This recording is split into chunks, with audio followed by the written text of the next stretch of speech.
Well, everything in America must be about racial politics now, so it's no surprise that CNN's Brian Stelter and Jim Acosta were both wildly speculating that Donald Trump doesn't really care about the flag and the national anthem and our civic symbols. Instead, he's just a racist. Watch.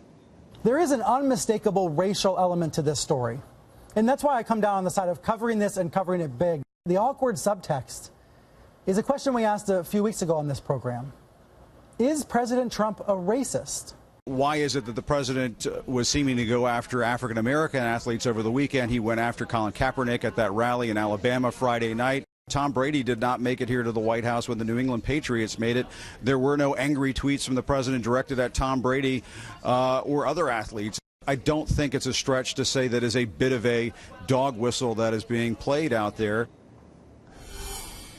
The larger question, of course, is how did Jim Acosta wind up on television? But for the meantime, we're going to content ourselves with some of the smaller questions with Joe Concha, who writes about the media for The Hill and joins us tonight. Look, if you're a reporter, you probably ought not to be speculating about people's motives because aren't they fundamentally unknowable? Like, how could Jim Acosta know what the president means? Can I answer osmosis on that?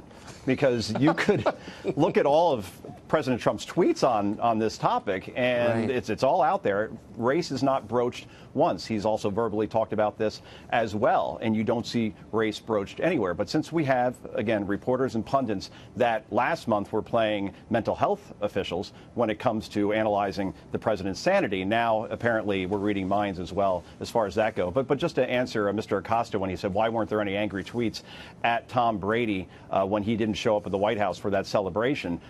Brady's mother has cancer, and Tom wanted to spend time with her at that time. That's why he couldn't go, and that's why the president didn't respond, but Jim Acosta doesn't report that.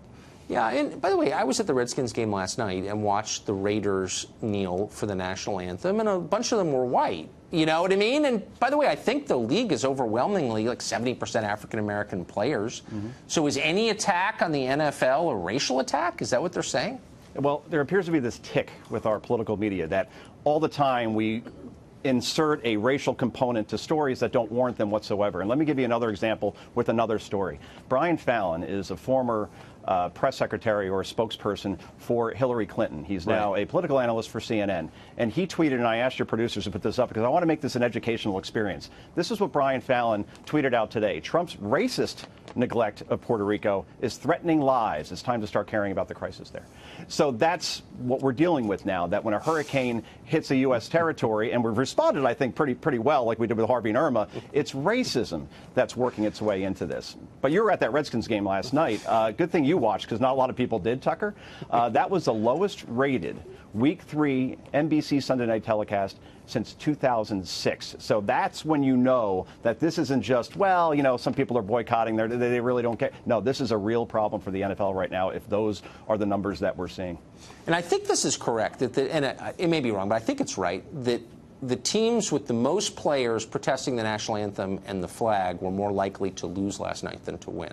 Oh, that's an interesting, I can't comment on that. I didn't research that. But I do know that the NFL, Tucker, is awfully hypocritical here when it comes to free speech. Now, you may remember last year that horrible situation in Dallas where a sniper took out 5 Dallas police officers and wounded several, right? The Dallas Cowboys wanted to wear a decal, a little one, on their helmets to honor the Dallas Police Department with the Dallas Police Department logo. And the NFL said, no, you can't do that. And when D'Angelo Williams, a running back, wanted to wear pink cleats for the entire season because he wanted to honor his mother because she died of breast cancer, the NFL said, no, you can only do that when we're running our campaign in October. And when Avery Williamson wanted to wear 9/11 cleats that he made himself, red, white, and blue stars, very fashionable, the NFL said, no, you can't honor 9/11 victims. So the NFL seems to be picking and choosing its spots here in terms of what kind of free speech you could have and when. But overall, Tucker, I talked to a lot of people yesterday. I was out and about. I didn't put a microphone in their face, just conversations. The sentiment on the ground is that people agree with the president on this one. They don't necessarily agree with the way he presented himself, because, you know, saying sons of bitches and so on, but it completely contrasts what we saw in the media bubble, and not just cable news, but on ESPN, sports media as well, which was universal condemnation of Trump. This is like the 2016 election. The conditions on the ground and what people feel is completely different than what people are thinking in New York and Washington. Well, that's always the case, and they don't actually care what people outside New York and D.C. think. No, Joe, they only care what each other think within their bubble. Totally right. Trust me, I live here.